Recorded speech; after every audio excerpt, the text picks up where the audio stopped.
DFS community. Welcome into the week 3 edition of one of the most accurate DFS shows in the industry. This is episode number 83 of the Adjusted Line Play Report, where we take a deep dive into the play in the trenches to determine game script and player outcomes. This show is presented by Zilla Fantasy Elite.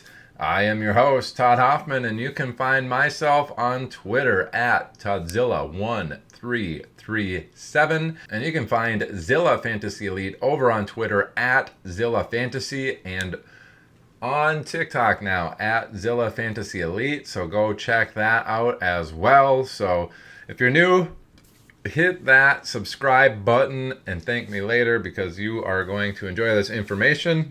But if you're new, this is truly... we always hear in the NFL games are won and lost in the trenches, and this is the only report that you will get that actually looks at the line play, the play in the trenches where those games are won and lost. So offensive and defensive line output, that's what we look at here. Subscribe, thank me later. All right. We're going to go into the main slate. We got 13 games on the main slate. We just go from highest Vegas game total down to the lowest, and then we get into the Sunday night and Monday night football games. So come on with me on this ride. Let's get it done. So number one Vegas game total on the main slate is 50 game points here. Dallas heading into Chicago. Dallas actually 1-point road favorites here over Chicago. That gives Dallas a team implied total of 25.5. That is the best team implied total on the main slate. Chicago at 24.5 is the fourth best total on the main slate for all of those teams. There's 26 teams total. Getting into the away team offense. Offensive pass protection for Dallas, number 4. Chicago, number 19 in the defensive pass rush. Pretty big favor here for Dallas. I'd expect them to have plenty of time to throw the ball in this. In terms of pass DVOA, though, how effective are they compared to other teams in the same scenarios? They're 29th in pass DVOA. Chicago a little bit above average at 13th. Meaning, hey, Dallas probably has a lot of time to throw the ball, but they might not be super explosive on a play-by-play basis with their pass attempts. Part of this is touchdowns are included in the DVOA, so I think Dallas has been a little light on those pass touchdowns, so keep that in mind. But right here, telling me Dallas should have some time to throw. That's always going to be good for anybody doing deep shots, and that's typically Pickens. He's been that in the first couple of games here for Dallas. Keep that in mind. Kevontae Turpin, more of the underneath play, despite that speed. So keep that in mind. Could have George Pickens sighting here for a deep bomb touchdown. Otherwise, expect Dallas to have time, but need to grind out the pass game. On the run blocking side, though, Dallas number 8 in offensive run blocking. Chicago number 22 in defensive run stopping. Expect Dallas to have very good forward progress on each of their runs, not really necessarily getting stopped at or behind the line of scrimmage. They should easily be getting positive yardage on each run play. And then run DVOA, Dallas number 23 hasn't been very good in that regard, but Chicago at 22, right on their heels. This is kind of an even up matchup. When it's even up, I say studs eat. I don't think Dallas has any studs there, but basically a wash here with Dallas getting plenty of yards or positive yardage in the run game. This to me tells me, hey, Dallas going to have time to throw, but they're going to need to grind it out in that pass game. The run game should be very effective moving the ball forward, but also going to need to grind it out. Wouldn't expect a ton of super explosive plays here against Chicago. So Dallas really, they're might have 10, 12 play drives ending in touchdowns. Expect them to have lots of scoring opportunities, a high percentage of their drives probably resulting in a scoring opportunity, either field goal or touchdown. So it's good for Dallas, and indicative that Vegas was saying they are the number 1 team on the main slate here. Chicago offense, number 24 in offensive pass protection, been taking sacks. Dallas, number 20 in the defensive pass rush. Pretty even there, nothing to write home about. Pass DVOA, Dallas number 26 has been pretty bad. They're in the red. Chicago dead last at number 32. Typically when this is the case, it's 2 red matchups here. The offense, I always say, hey, they might get a little bump up actually in their effectiveness in this game. They've been pretty bad to this point, but now they're facing a defense that's equally as bad or close to them in terms of that. So they might be a little bit more successful in the pass game this week. Standard amount of time to throw the ball. But running the ball, Dallas number 7 in stopping the run. Chicago 17th in run blocking. So really looking at that. In the favor of Dallas, I'd expect some hits behind the line of scrimmage and at the line of scrimmage for the Chicago run game. DeAndre Swift is currently on the injured report for a quad. I think he'll play, but just keep that in mind for your start sits. Watch that when the games pop up, or watches potential to not play in this matchup and have a backup plan for getting somebody in. This is a late matchup. That run DVOA though, even matchup, 27 for Dallas, 26 for Chicago. Again, one of those. Chicago hasn't been very good on that, but Dallas defense is equally as bad, so they might find themselves a little bit more successful in that run game. Based off of this info, I think Dallas probably not getting as much flowers as they should. I think they cover this Vegas line of a 1-point game here. I think Dallas probably easily beats Chicago here based off of what I'm seeing in the matchup. But 50 Vegas game total points, I don't know if I necessarily see that in this. Dallas is probably going to have to grind out their drives to get down there. Chicago, if they're doing that, is also grinding out drives. The thing that's going in the favor of this 50 Vegas game total, though, is the offensive neutral situation. Number 3 for Dallas, number 6 for Chicago. So both offenses very, very quick. I'd expect if they are grinding themselves down the field that they're going to be running a lot of plays, which is pretty good for fantasy points in general. So keep that in mind. I don't think they quite hit 50 here. I'm fine betting the under. I think Vegas has betting the under on this as well as the time has gone on. But just be aware of that. That's how I would be playing this game. All right, and if you can believe it or not, game number 2 on the main slate involves some pretty good defenses here in Denver and Los Angeles.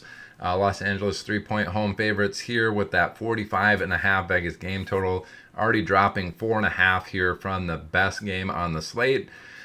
That gives the Chargers a 24.25 team implied total, which is good for number 7 on the main slate. Denver at 21.25 is the 16th best. That's out of 26 teams. Denver, number 1 in offensive pass protection, so not taking a lot of sacks. The Chargers at number 21 for the defensive pass rush, not necessarily generating a lot of sacks either. I think Denver just gets the ball out quick, and Nix is very mobile. So that's part of their offensive plan and why they're very good at not taking sacks. But I wouldn't expect the Chargers to be generating a lot of pressure, which is good for Denver. They could be finding themselves with some additional time to throw that ball. The pass DVOA, Denver number 14, Chargers number 19. Slight favor here of Denver. I expect them to have time and be okay in that pass game in terms of how effective they're going to be. Run blocking, though, Denver number 9 in run blocking, Chargers number 14 in run stopping. I would expect Denver to be able to run the ball pretty effectively here against the Chargers. Run DVOA number 6, Chargers number 20. So that's also in the favor of Denver. This is really looking like, hey, Denver should be able to score some points here. They should have some time to throw. They're a little bit better in the pass DVOA, a lot better in that run DVOA, and they should be gaining positive yardage on their runs. Expect that to be good for the Denver offense, moving the ball down the field. I think another one of those where they're probably grinding out drives.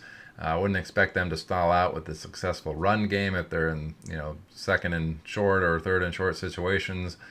Converting on those and having time to throw the ball is always good for sustaining drives. Chargers side of the ball, they're number 19 in offensive pass protection. Denver number 5 in that pass rush. I'd expect the Chargers to need to get the ball out very quickly in this matchup.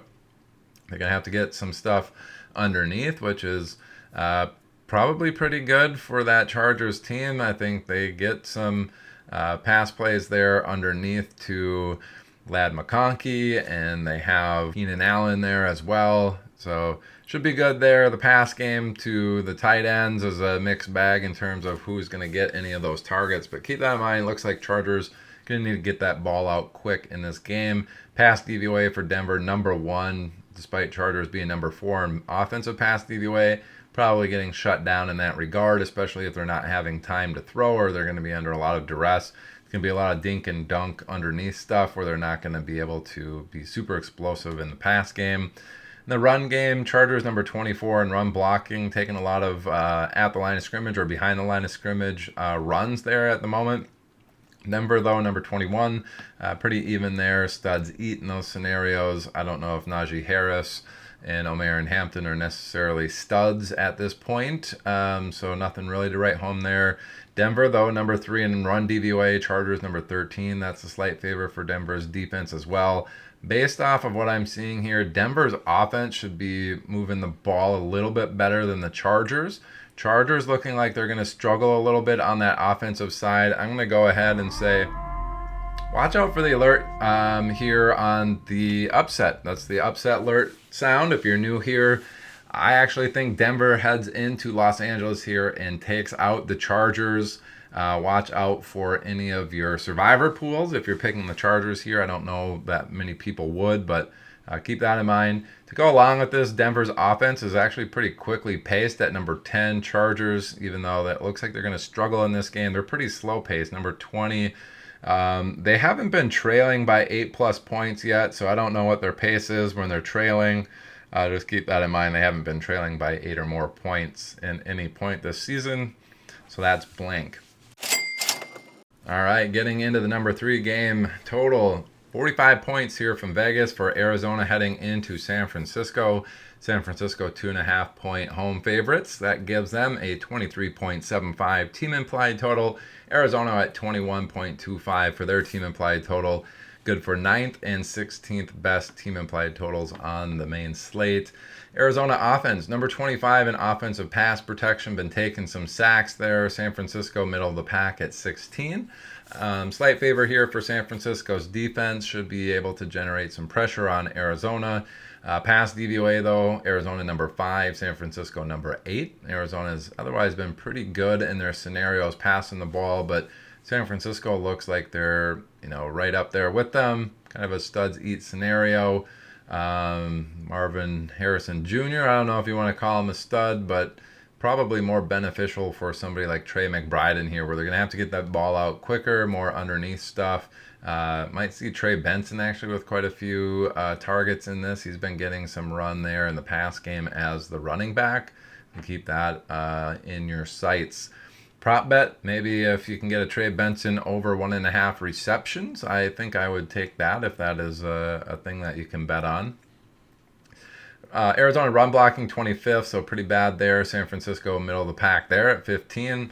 Expect that to be a favor for San Francisco's defense, stopping them at or behind the line of scrimmage frequently, not getting a ton of positive yardage or getting stopped behind the line of scrimmage more often than you'd like as an Arizona fan. The run DVOA, though, flopped. Arizona number 9 in run DVOA, San Francisco number 18 in their run DVOA. Indicative that there could be some explosive plays here from Arizona against the San Francisco defense. And then on the San Francisco offensive side, number 9 in pass protection, so top 10 unit there in terms of not taking sacks for San Francisco. Arizona 25th in that pass rush. Indicative that San Francisco should have some time to throw the ball. That's always good, as I mentioned, for deep shots to anybody from San Francisco. I don't know who that would be. Ricky Pearsall, perhaps, may shine in a situation like that. The pass DVOA, though, pretty even up. San Francisco number 7, Arizona number 9 on defense. Pretty even there. Studs eat scenario. Don't think San Francisco has any of those, but they should have time to throw. It's going to be good for Juwan Jennings and probably Ricky Pearsall in this matchup. Run game, though, San Francisco 18 in run blocking. Arizona number 9 in run stopping. I'd expect actually the run game here from San Francisco to struggle a little bit, getting a lot of negative yards at the line of scrimmage. Nothing too successful getting more than you would hope behind the line of scrimmage or at the line of scrimmage. But then that run DVOA, similar to Arizona's run DVOA, a big favor here for San Francisco on offense. Number 11 versus 23 for Arizona's defense. Negative that you could get some explosive plays. More volatile run game for both of these offenses this week against each other, where they're going to get stopped behind the line of scrimmage. Hey, it's a -2, then they get 1 yard, then they're 2 yards, and then a -1, and then, hey, they busted off a 12 or a 13 yarder.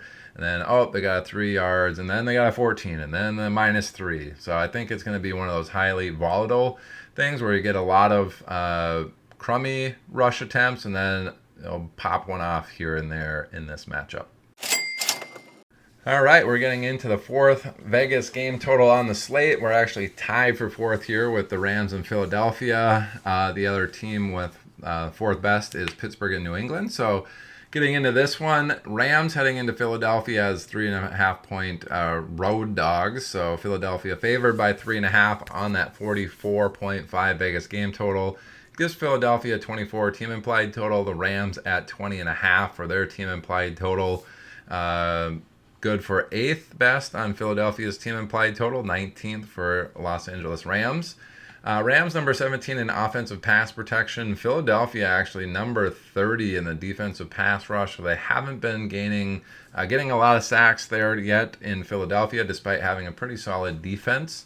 Pass DVOA for the Rams, number 3. Philadelphia 18 in that pass DVOA. Again, Jalen Carter probably going to improve these numbers as they play a few more games. He was suspended week 1. We only have 2 weeks worth of data in there, half of them without Jalen Carter. Rams number 2 in run blocking. Philadelphia number 18 in stopping the run. Again, this was without Jalen Carter week 1, and they got ran all over in week 1. So this is improving for them. Rams number 18 in run DVOA. Philadelphia 30th. Really looking at this, Rams should have some time to throw. Their pass DVOA looks very good against this Philadelphia team. And actually kind of interesting that their run and pass metrics here, 30 and 18, kind of across the board.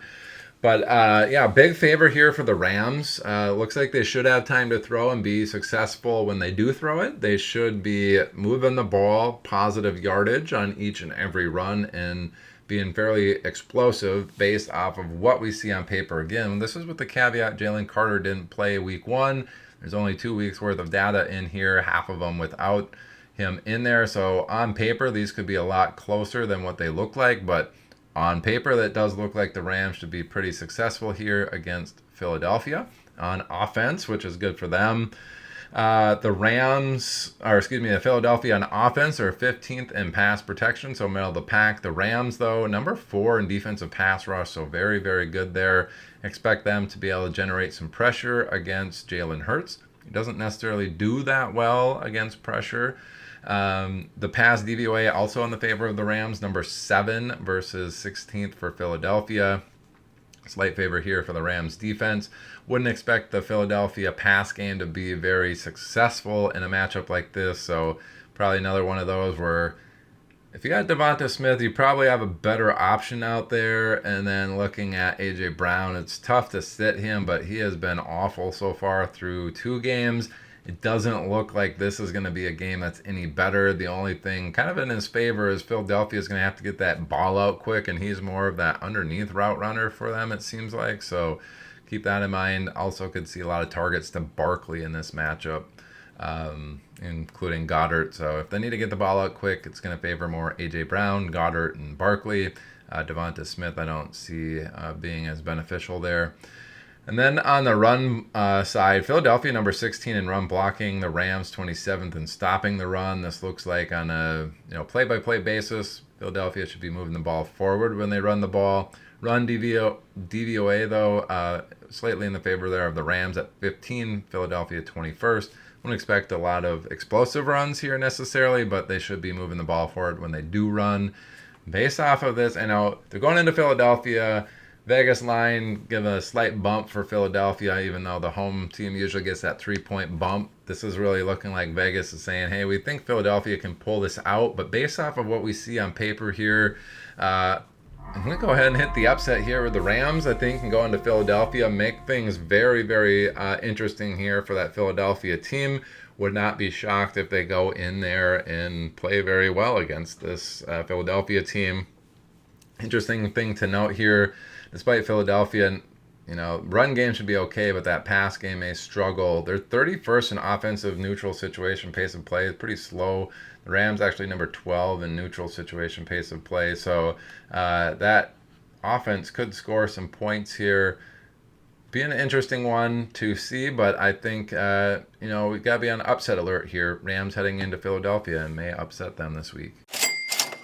All right, the other number 4 game on the slate, Pittsburgh heading into New England on that 44.5 Vegas game total. Pittsburgh actually 1.5 point road favorites here. They have a 23-point team implied total, which is 12th best on the main slate. New England at 21.5 is number 15.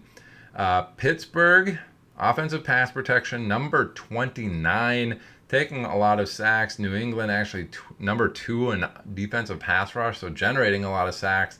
This doesn't look good for Pittsburgh's offense. They should be under a lot of duress or taking a lot of sacks. Not good for Aaron Rodgers. If they are going to be successful there, they're going to need to get the ball out quickly there in Pittsburgh. Does that mean they're going to be dumping it off to the running backs? I don't know. Probably a tight end's getting involved, so more of a Pat Freiermuth and Jonnu Smith type game. It could be that for Pittsburgh this week. I wouldn't expect DK Metcalf to have a very good game if they're trying to get the ball up quick. The good thing for Pittsburgh, though, New England's number 28 in pass DVOA. Pittsburgh really bad at 27. They might be a little bit more successful in terms of moving the ball compared to what they're used to, despite needing to get the ball out very quickly in this matchup. Now, in the run game, absolutely abysmal. Pittsburgh 28th in run blocking and run DVOA. New England number 2 in stopping the run, number 9 in run DVOA. Do not like Pittsburgh's chances of being any good in this particular matchup on the run game. So Jaylen Warren, unless he's catching a lot of passes, I don't see him having a very good week this week. Just not looking good for Pittsburgh in this situation. Probably an avoid for me in any sort of DFS. Just don't get any Pittsburgh players. On the New England side, number 22 in pass protection, Pittsburgh number 24. Pretty even matchup here. New England may have a little bit more time than they're used to throw. That's good for Drake May. The New England pass DVOA number 30, Pittsburgh number 30 in pass DVOA, even up there. Similar to Pittsburgh up here, they might find themselves a little bit more successful than they've been so far through 2 weeks on a play-by-play basis, and they should have some time to throw here in New England. So that's good for them moving the ball.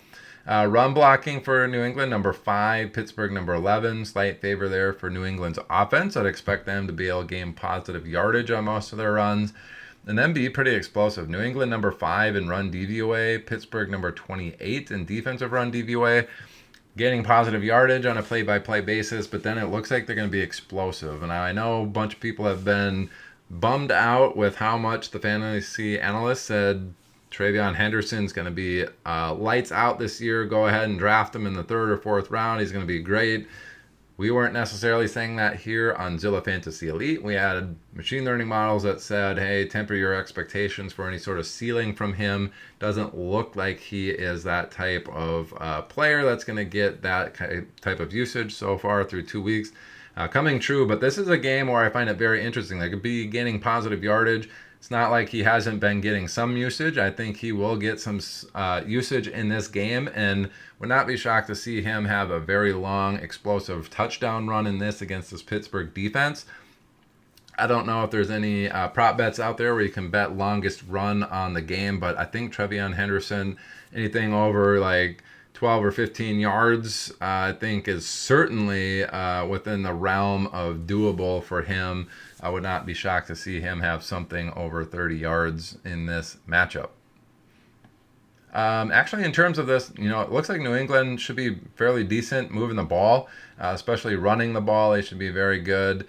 Pittsburgh here looking like they're going to struggle that run game, really bad. They're going to need to get the ball out quick. I'm going to go ahead. I think Vegas has these games wrong at the top here. I think New England actually takes this game from Pittsburgh. I certainly think they just win outright here. I think Pittsburgh struggles to move the ball very effectively, and New England probably will do pretty well in that regard in this game. All right, now we're getting into the 6th ranked game total on the week at 43.5. And this is a really weird week, folks. So went through and updated everything. We had 2 games there at the number 4 at, I believe it was 44.5. We have 5 games tied for the 6th highest game total on the slate at 43.5. Then after that, we have 3 more teams tied with the next total. So a lot of strange same Vegas game totals this week. A lot of times you might get 1 or 2 games that are tied, and this week we got a whole bunch of them. So pretty much outside of the top 3, there's a tie on all the rest of them. So the next 5 games that we preview, all the 6th best on the slate at 43.5 for their Vegas game total. First one we're getting into, Indianapolis heading into Tennessee as 4-point road favorites. That gives them a 23.75 team implied total, 9th best on the main slate. Tennessee at 19.75 is 21st ranked on the main slate. Again, that's out of 26 teams, 13 games here on the main slate. Indianapolis offensive pass protection number 3, so very good at not taking sacks. Tennessee, though, number 32 in the defensive pass rush. This is indicative. Indianapolis will have plenty of time to throw the ball. This is going to be good for Daniel Jones.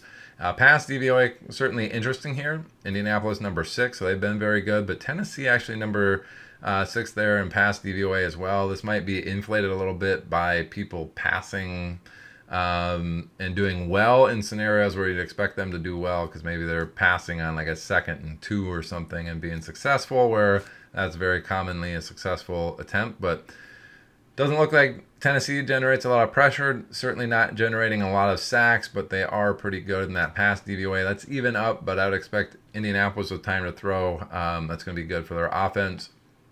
Then run blocking, Indianapolis number 13, Tennessee really bad at 31 there. So expect a lot of positive runs here for Mr. Jonathan Taylor. Run DVOA even up at 25 apiece, offense, defense. Those scenarios, I always say studs eat. I think Jonathan Taylor is a stud, so I think he can overcome this matchup. I believe Jonathan Taylor is probably going to do a lot of the heavy lifting here for Indianapolis. If they ever get in 3rd down scenarios, 3rd and long, they should have some time to, get that completion, get the yardage, and continue their drive. I think Jonathan Taylor, though, is going to do a lot of the heavy lifting here this week. Would not be shocked to see him crest 100 yards in this matchup. Certainly betting the over. I don't think he's going to be at 100 yards for his prop bet, but you never know. Hit that slider up. I think he'll be good in this matchup. Tennessee offensive pass protection, number 31st, so been taking a lot of sacks. Fortunately for them, Indianapolis hasn't been generating a lot of sacks, so they're 27th ranked in that regard. Pretty even matchup there, so they might find themselves with more time to throw. Unfortunately, pass DVOA, Indianapolis very good at number 2, Tennessee middle of the pack at 13. This is a favor for Tennessee. Indianapolis's defense. Wouldn't expect Tennessee to be very explosive in the pass game, despite having some time to throw, or at least a little bit more than they're used to. Run blocking, though, Tennessee number 6. They've been very good in that regard. Indianapolis number 25. I'd expect Tony Pollard's been getting a lot of volume here. I think it continues here in terms of him gaining positive yardage on each and every one of these runs. So good for him. I think he's going to be successful on a play-by-play basis there. Just not very explosive. Tennessee number 31 in run DVOA. Indianapolis 21st on defense. Telling me that, hey, Pollard's going to gain positive yardage, but probably not being explosive. And that's the way it's been the first 2 weeks here. A lot of volume, positive yardage, but not a lot of explosive plays there from Pollard. That probably continues in this matchup. Based off of this, I think Indianapolis, that +4 line is actually probably pretty good. Tennessee may be able to keep that ball moving a little bit. 4 seems like an appropriate number. Yeah, don't have anything to say about that other than maybe betting the under. If these run games are going to be doing the heavy lifting, keeping the ball running, they are slower pace. Number 24 for Tennessee, number 23 for Indianapolis in their neutral situation pace of play. I'd probably bet the under in this matchup. That 43.5 probably not going to get there, especially if Indianapolis and Tennessee are running the ball so often. So bet the under on that. I think that's good money for you. All right, next game is Atlanta and Carolina. Again, that's one of these that are tied at number 6 on the weekly rank. 43.5 Vegas game total. Atlanta heading into Carolina as 5.5 point road favorites. So that's 24.5 team implied total for Atlanta, 4th best on the main slate. Carolina at 19 points is the 23rd best. That's out of 26 teams. Atlanta, 14th in offensive pass protection. Carolina, 29th in defensive pass rush. Expect Atlanta to have plenty of time to throw. That's going to be good for Michael Penix this game. Offensive pass protection, pass DVOA number 2 for Atlanta. Been very good in that regard. Carolina, 14th in pass DVOA, more middle of the pack. Expect Atlanta to have time to throw. Expect them to be explosive in that pass game. This is going to be a good game for Michael Penix and the pass catchers here in Atlanta. Then that run blocking, number 10 across the board for Atlanta on offense. Carolina 28th in stopping the run, 29th in defensive run DVOA. Atlanta looking like they're going to be extremely explosive in this matchup. Pass game good, run game even better. Bijan Robinson should have a very solid matchup here. Wouldn't be shocked actually to see Tyler Algier get involved. Based off of this, it looks like Atlanta should score quite a few points. They are a little bit slower pace, so they're 24th in their neutral situation pace of play. Keep that in mind, but it looks like they're going to be very successful. Wouldn't be shocked to see them score on every single one of their possessions, or at least like 80% of them in this particular matchup. I expect them to be scoring touchdowns as well. Drives will be sustained with how good they should be moving the ball against Carolina here. On the Carolina offensive side, they're number 10 in pass protection, so they've been pretty good in that regard. Not taking a lot of sacks, but unfortunately for them, Atlanta number 3 in that defensive pass rush. Saw them dominate last week in Minnesota with some backup linemen, so keep that in mind. But they should be able to generate some pressure against Bryce Young here, and he hasn't been very good with pressure. He's been throwing some interceptions and stuff in that regard during his career, so we could see him with an interception in this matchup, especially if Atlanta's going to be putting up points. Carolina's going to be needing to pass the ball more, and if they're going to be under pressure, probably good for Atlanta's defense here to generate some of those sacks and some of those interceptions. Probably a good defensive play here for DFS too, in terms of higher percentage of potentially scoring a touchdown here in this matchup. Carolina 23rd in the red there in pass DVOA. Atlanta 17, slight favor of Atlanta, but nothing to write home about here. Carolina, if they need to get the ball out quickly, it could benefit Hunter Renfrow and then dumping the ball off to the running backs and tight ends. Jatavian Sanders maybe gets involved. Carolina run blocking 21st, Atlanta 17th. Pretty even here, slight favor for Atlanta's defense. Probably not a good game for Chuba Hubbard here though. Run DVOA, Carolina 24th, Atlanta 7. That's a red-green matchup in favor of the defense. Doesn't look like a very good matchup here for Chuba unless he's getting a lot of dump offs because Atlanta's generating pressure and up by so much. It's probably an avoid for me. I think you might have some options a little bit better than him. Both teams do play pretty slow in terms of neutral situation pace of play. So Carolina 27th, Atlanta 24th. When trailing by 8 or more points, Carolina is also not all that fast, 22nd, but keep in mind that might be one of the higher ones because not every team has trailed by 8 or more points so far this season. As you can see, Carolina pace of play when leading actually is blank. They haven't been leading by 8+ points at all in a matchup yet so far. So not good for them. This does look like Atlanta should take this. I would say that 5.5 Vegas line's probably a little too close. I think Atlanta covers that. I think Atlanta scores more than 24.5 points here. Would not be shocked to see them mid-30s, close to 40 in a matchup like this, depending on weather. If the weather is bad there in Carolina, I think they had some rain in the forecast, but really looking good for Atlanta here. If you're in a deep league and you got to start a bunch of people, Tyler Algier I think is in play too. I think he'll get some run at the end of this matchup. All right, another game in the early window here. Tied for 6th best at 43.5. This is Las Vegas heading into Washington. Expect some of these numbers to change after I record this Friday night. We did get word earlier this afternoon that we would no longer have Jaden Daniels in at quarterback. It's now going to be Marcus Mariota. He did pretty good last year, but I expect some of this line to change. Probably Vegas game total gets down to 43 or 42.5 by the time this game starts. Anyway, we have Washington as 3-point home favorites. Vegas at 20 point, or excuse me, that gives Washington 23.25 for their team implied total, which is 11th best on the main slate. Vegas at 20.25 is 20th best team implied total. Offensive pass protection for Vegas, number 21. Washington, 23rd in the pass rush. Pretty even there. Nothing to write home about. Considering Vegas is at 21, they might find themselves with a little bit of extra time to throw the ball in this. Not taking some sacks. Pass DVOA, though, Vegas at 19. Washington, very good at number 4. Wouldn't expect Vegas to be super productive in the pass game, despite maybe having more time than they're used to. Run blocking has been very poor for Vegas. If you drafted Ashton Jeanty, you probably understand that he's been really bad, and not shocked to see this number 32 here.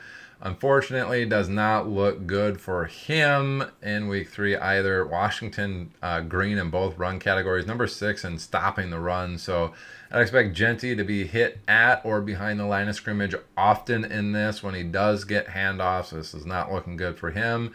Only bonus here, run DVOA for Las Vegas is number 7. Washington number 4 in run DVOA. So a pretty even matchup there. I always say studs eat. Jeanty does seem like a stud, but he's going to get hit at or behind the line of scrimmage often. He'll probably be able to make some decent plays. Hey, he got hit 4 yards behind the line of scrimmage. He got to the 1 yard line. Maybe that counts for a little bit of something there. But Jeanty not looking like a great option here, especially with Vegas seemingly not moving the ball very well here against Washington in that pass game either. Washington pass protection number 27, so been taking some sacks. Vegas number 14 in the pass rush. It's in the favor of Vegas here. They do have Crosby who can get after the quarterback. Mariota, wouldn't be shocked to see him actually take off on some scrambles and gain some yards in that fashion. But just watch out for that. Probably need to get the ball out a little bit quicker. That's going to benefit guys like Zach Ertz and those catching the ball. It could be Jeremy McNichols this week with Eckler being out, but keep that in mind. Some of those underneath routes are going to be a little bit better for Washington this week. That's going to be good for probably Debo as well, depending on Marcus Mariota's tendencies there. Pass DVOA even up. Las Vegas 11, Washington 10. Nothing to write home about there. Running the ball, Washington number 7 in run blocking, Vegas number 12. This could change without the quarterback being as mobile this week, so that does affect this run blocking number a little bit. The running backs typically gain more positive yardage because defenses are on hold of whether or not the quarterback's going to run, so this could be a little bit more in the favor of Vegas here. Washington number 17 in run DVOA, Vegas number 10, also in the favor of Vegas. Interesting game here. Looks like both offenses are going to be pretty stale with backup quarterback coming in here and needing to get the ball out quick. I don't like the likes of that either. Vegas, Washington, 43.5 Vegas game total. I am fine betting the under on that. I don't know if either of these teams will crest 20 points in this matchup. Bet the under on that. Pace of play, Vegas 15, Washington 22. Slower, middle of the pack type pace. I don't think they're going to score a lot of points in this matchup. So bet that under. Probably good money there. All right, and another early game here, tied for 6th best on the main slate at 43.5 is the Jets taking on Tampa Bay in Florida. Tampa Bay 6.5 point home favorites on that gives them a 25 point team implied total, number 2 on the slate. So getting into some juicy scores here for a team. The Jets at 18.5 are ranked number 24. Again, this is out of 26 teams. Keep that in mind. Jets offensive pass protection number 26. Good for them is that Tampa Bay is at 21st in pass rush. So not generating a lot of sacks there for Tampa Bay, despite Jets taking a lot of sacks. Does look like they will maybe have a little bit more time than they're used to, or not take as many sacks as they have with Tyrod Taylor in there. Could be a decent matchup for them in terms of having a little bit of time to throw. Jets not very good in the pass DVOA, number 28. Tampa Bay 22nd in pass DVOA. So Jets not been good in that regard, but Tampa Bay also one of the more pass funnel defenses. So I'd expect Tyrod Taylor actually to have a few more attempts, especially when we get into the run game. Tampa Bay has been very good in that regard for a few years here. That continues in 2025. Number 4 in stopping the run, number 1 in defensive run DVOA. Jets 26th in run blocking. Expect a lot of behind the line of scrimmage or at the line of scrimmage rush attempts here from the Jets, not being very good there. Explosion probably not happening either, with the Jets at 19, Tampa Bay at 1. Again, pass funnel defense, Tyrod Taylor and company, probably going to be how they move the ball. Garrett Wilson probably in line for a lot of targets. Wouldn't be shocked to see him with 12 to 15 in a matchup like this, especially if Tampa Bay is going to be up by 6.5 points and leading in this game. They're going to have to pass more often. Leading to Tyrod Taylor probably having a surprisingly good game here with the potential for a lot of pass attempts. So Tampa Bay side, how's their offense going to perform? Is it good? Well, they're 18th in pass protection, so a little bit in the middle of the pack there for taking sacks, but the Jets very good at generating sacks, number 6. I'd expect them to need to get the ball out a little bit quicker there in Tampa Bay. More dump offs to the tight end, to the running back. To expect them to get involved a little bit more underneath stuff. That could be a Emeka Egbuka in this game. So keep an eye out for that. Pass DVOA for the Jets, been really bad in that regard, 27, despite having Sauce Gardner. Tampa Bay number 24 in the pass DVOA, so pretty even there. Studs eat. Maybe that's more in the lines of Egbuka again. He seems like he's pretty good, but Mike Evans has also been good in his career. They're just going to need to get the ball out a little bit quicker based off of what I'm seeing here, which I think favors Egbuka a little bit more than Evans. Just keep that in mind. In terms of running the ball, though, Tampa Bay number 4 in run blocking. The Jets 24th in stopping the run, so they're not very good at getting stuff behind the line of scrimmage. I'd expect Tampa Bay, when they run the ball, be getting positive yardage each and every run. Are they going to be super explosive, though, based off of this? Doesn't look like it. I wouldn't expect the running backs to necessarily score a ton of points based off of that. Pretty even matchup here. I guess you can say studs eat. Bucky Irving, is he in that category? Potentially. I think he is for a lot of people. Tampa Bay does play very fast. Number 5. Jets, the worst in the league at number 32 for situation neutral pace of play. Looks like the Jets will struggle running the ball. They're going to have to pass it. Tampa Bay maybe finds themselves a little bit more successful passing than they're used to. Positive yardage, running the ball. I don't know if Tampa Bay, by the end of the game, they might be winning by a touchdown or more, but I don't know if they're going to get out to this massive lead right away and force the Jets into this pass-happy game that is potentially seeing. If Tampa Bay would have been lights out on offense, I would say, hey, Tyrod Taylor might be a sneaky DFS play along with Garrett Wilson. Now, probably more just of a Garrett Wilson type thing. If they find themselves behind in the last 15 to 20 minutes of the game, they're probably going to lean heavily on that pass attack and get in Garrett Wilson targets. 6.5 line for Tampa Bay. I think that's probably appropriate based off of what I see here. The Jets, not very good. So, all right, and the last game tied for the 6th best game total on the slate actually is Houston heading into Jacksonville. All these games on the early slate.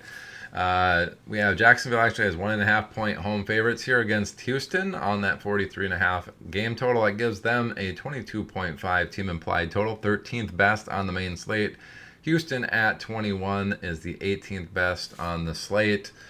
Houston, number 28 in offensive pass protection, been taking a lot of sacks. Fortunately for them, Jacksonville hasn't been generating a lot of sacks. They're 25th in the pass rush adjusted sack rate there. So maybe Houston doesn't take as many sacks this game. Maybe they have a little bit of time to throw. Regardless, they've been pretty poor in terms of their pass DVOA, 23. Jacksonville's been very good in that regard. So number 3 in pass DVOA. Despite Houston maybe having a little more time than they're used to, I don't know how successful they're going to be throughout the game with this big of a discrepancy on the pass DVOA. Keep that in mind. Run game looks awful for Houston, 23rd in run blocking, 29th in run DVOA. Absolutely atrocious offensive line here. Best ranked one is 21st. Jacksonville, number 10 in stopping the run, red-green matchup. Expect Houston to get hit behind the line of scrimmage or at the line of scrimmage frequently in this matchup. And then Jacksonville 17th run DVOA, Houston 29. They're not going to be explosive running the ball. Looks like they may have more time than they're used to, but not explosive passing either. Doesn't look good for Houston's offense. 21 points seems like a stretch for them based off of what I'm seeing on paper here. Jacksonville side, number 2 in pass protection, so not taking a lot of sacks, but Houston's got a pretty good defense there. Number 10 in the adjusted sack rate on defense. I expect Jacksonville maybe to have a little bit more pressure than they're used to. Pass DVOA, though, Jacksonville number 8, Houston number 20, so this is in the favor of Jacksonville. They should be explosive despite needing to get the ball out maybe a little quicker or taking some sacks in this game. That pass game should be pretty successful. Brian Thomas Jr. maybe gets his game back on track here. We'll see. Remains to be seen. I think Jacksonville, though, looking at the run game, is going to lean heavily on that or be very successful doing that. They're number 1 in run blocking. Houston 32nd in stopping the run. As big of a discrepancy as you can get, number 1 versus the worst. I'd expect every single run play from Jacksonville to have positive yardage in this and them to be moving the ball, probably not getting hit until 2 to 3 yards, downfield, which is good for them. Run DVOA for Houston 19, Jacksonville 12. That's a little bit closer, but still in the favor of Jacksonville. I think Jacksonville will be very successful running the ball, which is probably going to set up that pass game to be pretty successful based off the DVOA. That should be very good. I'm looking at this Vegas line of 1.5. I think Jacksonville obliterates that. I think they actually blow out Houston here on this information. I expect a very good run game from Etienne, maybe even Bashal Tutin. Especially if Jacksonville is under a little bit of pressure, they could get a few more targets to the running backs there. Just keep that in mind. Might be an interesting one. Pace of play, nothing crazy. 12th for Jacksonville, 18th for Houston. But yeah, Houston probably going to struggle. Jacksonville looks like they should be very successful, especially on the ground. I'd expect them to grind out, at the very worst, quite a few scoring drives here. So I think Jacksonville over 22.5 points is good. Houston under 21, I think, is also a good bet. And that Vegas line of 1.5, I think Jacksonville covers that. All right, now we jump all the way from the 6th ranked games to the 11th ranked games, and we have 3 of those ranked at 11, and that's the rest for the main slate. First one here, we have Green Bay heading into Cleveland as 8-point road favorites. Massive line here already in week 3. Unfortunately, Vegas game total of 41.5 is pretty low. That does give Green Bay a very healthy 24.75, third best on the main slate, which means Cleveland probably the worst on the slate, which they are. 16.75 team implied total, 26th ranked out of 26 teams there, so looking accurate for that. This is like the ugly Jersey Bowl. These colors, just what a clash. My eyes hurt just looking at it. Anyway, Green Bay side, number 5 in offensive pass protection, not taking a lot of sacks, but Cleveland defense, very good at generating sacks, number 8. I expect Green Bay to be under a little bit of pressure here on offense when they're going back to throw the ball. They're going to need to get it out a little bit quicker.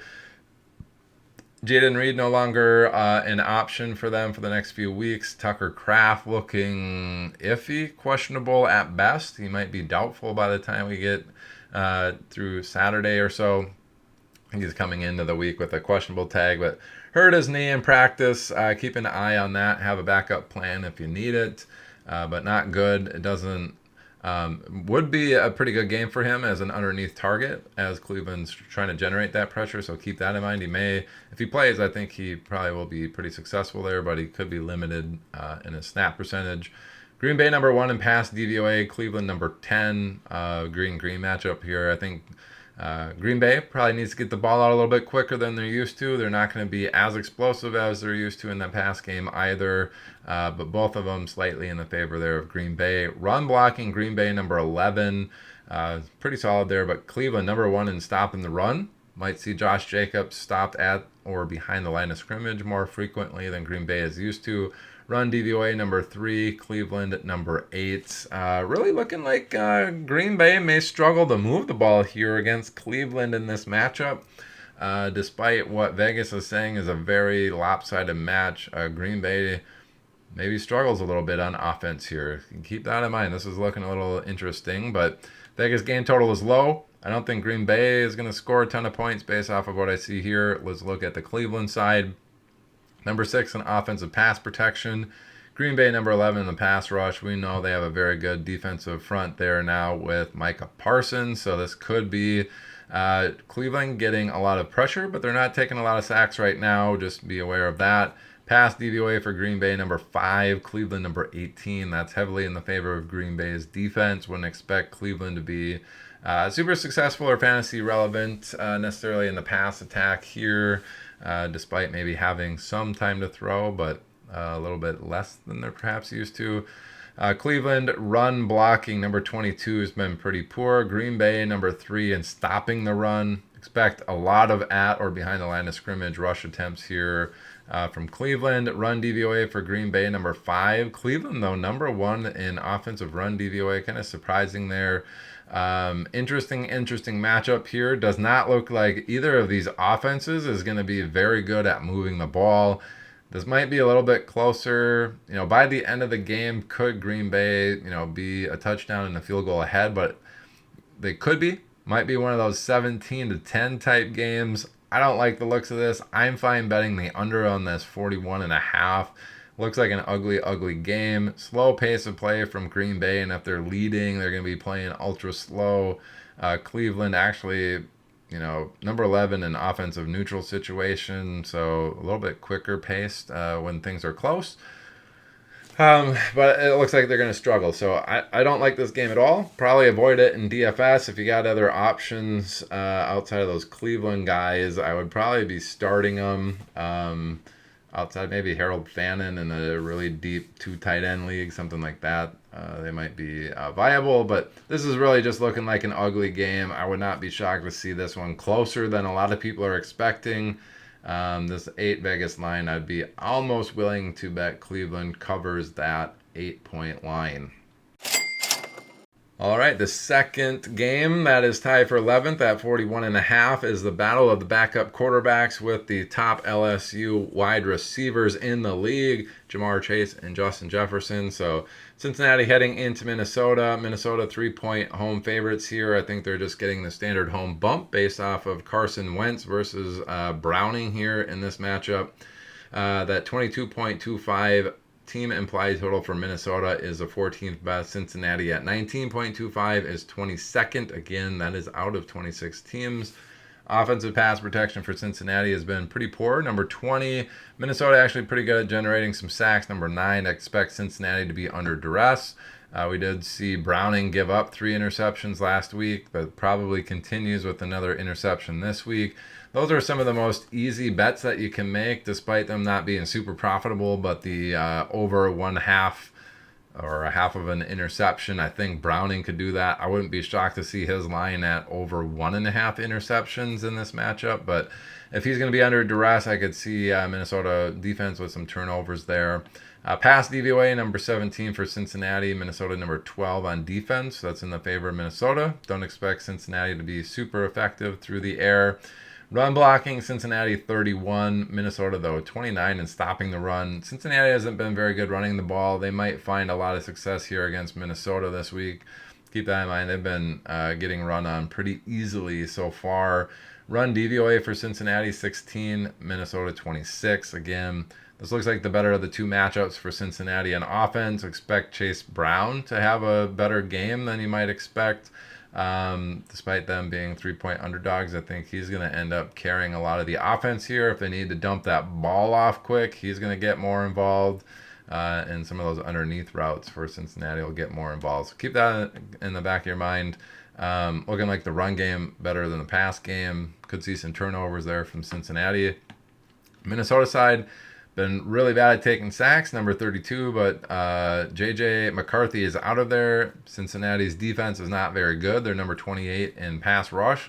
So Minnesota might find themselves with more time to throw the ball than they've been used to throughout the first 2 weeks of the season here. Good for Carson Wentz in that regard. The pass DVOA, number 9 for Minnesota, so they've been explosive. Pass DVOA for Cincinnati, number 15. Slight favor here for Minnesota. Wouldn't be shocked to see the pass game come to life here in Minnesota. It's a home game, looking decent in that regard. Run blocking for Minnesota, number 15, Cincinnati 23. We do have Aaron Jones out, so we should see more Jordan Mason here. This is indicative that, hey, on a play-by-play basis, they should be pretty good at gaining forward yardage, 0 to 4 yards, maybe a little bit above that.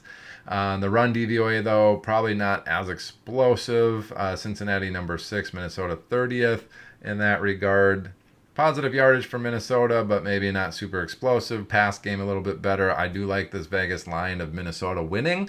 And then, Vegas line at 41.5. I don't see Cincinnati necessarily being very good on offense here. Especially if Minnesota's defense is getting after Browning. This could turn ugly for Cincinnati in this matchup.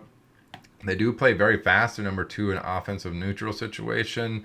Minnesota has actually been very slow this year, despite being very fast under Kevin O'Connell prior to this. Probably indicative of J.J. McCarthy just not being ready to handle that kind of pace yet at the NFL level. But interesting one here. I do think Minnesota wins. You could have some pieces there very successful for Minnesota, including the defense here. I think if you're playing DFS, I don't think Minnesota defense is necessarily very expensive there. They could be an interesting matchup here this week. And last, maybe not least, but possibly least, game on the main slate here. New Orleans heading into Seattle. This is the third one that is ranked number 11 on the week at 41.5. Seattle actually 7.5 point home favorites. That gives them a 24.5 team implied total, good for fourth best on the main slate. New Orleans at 17 is the second worst on the main slate, so 25 ranked there. Pass protection for New Orleans, number 8. They've been pretty good at not taking sacks. Seattle, middle of the pack at 17, not generating a ton of sacks. They should have some time to throw there for New Orleans. Pass DVOA, number 22 for New Orleans, number 24 for Seattle, so they haven't been very good against the pass. This is indicative. We should see Spencer Rattler with some time to throw. He could be successful here, more successful than they have seen so far this season against the Seattle defense. Run game is pretty evenly matched. New Orleans number 12 in run blocking, Seattle 8 in defensive run stopping. Slight favor there for Seattle on defense. And then run DVOA, New Orleans 14, Seattle 12. Really even matchups there. Really, I say studs eat in those scenarios. Alvin Kamara, a stud at this point in his career, probably not, but should be just an average day at the office for him. New Orleans, I think, more successful passing the ball. They could shock some people here in Seattle and have a pretty good game offensively based off of what I'm seeing here. I would bet New Orleans over that 17-point total in this matchup. Now, Seattle side, number 7 in pass protection. New Orleans actually pretty good, number 7 in the pass rush. So they've been generating some pressure, getting some sacks. I expect Seattle to need to get the ball out a little bit quicker here from Sam Darnold. Anybody that's trying to catch passes, could be Kenneth Walker, could be Zach Charbonnet, you never know. But they'll need to get the ball out a little bit quicker. It's probably more Jackson Smith and Jigba than everybody else. Cooper Kupp probably gets involved there as well. Seattle 11 in pass DVOA, New Orleans 16, slight favor of Seattle. Nothing to write home about there, though. Really think when it's close, the studs eat. Jackson Smith and Jigba does look like he's a stud. He could have a bigger game based off of that. Run blocking, Seattle 20th, New Orleans 13. Yikes there. That's in the favor of New Orleans defense. I wouldn't expect Seattle to be super, maybe getting hit at or behind the line of scrimmage fairly frequently and not gaining a ton of yards on a lot of their carries. Run DVOA slightly in the favor of Seattle, though. Number 8 in run DVOA, New Orleans number 16. So they've been pretty successful there in the run game. Both teams play very fast. Number 1 in offensive neutral situation pace of play in New Orleans. Seattle number 8. So based off of this, I don't think Seattle's necessarily, it's kind of a standard day at the office, maybe a little bit more successful running the ball than passing, but the pass game also seems like it'll be all right. They do play quick. New Orleans, though, it looks like they have a decent matchup against Seattle's defense here, and they do play very fast. I'd expect this game to go over that 41.5 game total. This is a sneaky one in DFS. I think there's going to be some players from these two teams that actually do need to be on your DFS team this week, despite this being tied for the lowest Vegas game total. I think New Orleans does hit over 17 for sure. They do play fast. Seattle plays fast. They might be putting up some points. I think 24.5 is probably accurate for Seattle, but I think New Orleans can get to 20 to 24 in this game based off of what I see here. I think it hits the over. All right, now that we're done with the main slate, we're heading into Sunday Night Football. We have Kansas City Chiefs, Super Bowl losers, heading into New York to face dangerous Russell Wilson there, Mr. Unlimited. This is a 6-point Vegas line from Kansas City's favor on a 45-point game total. That gives them 25.5 team implied total. That's very healthy.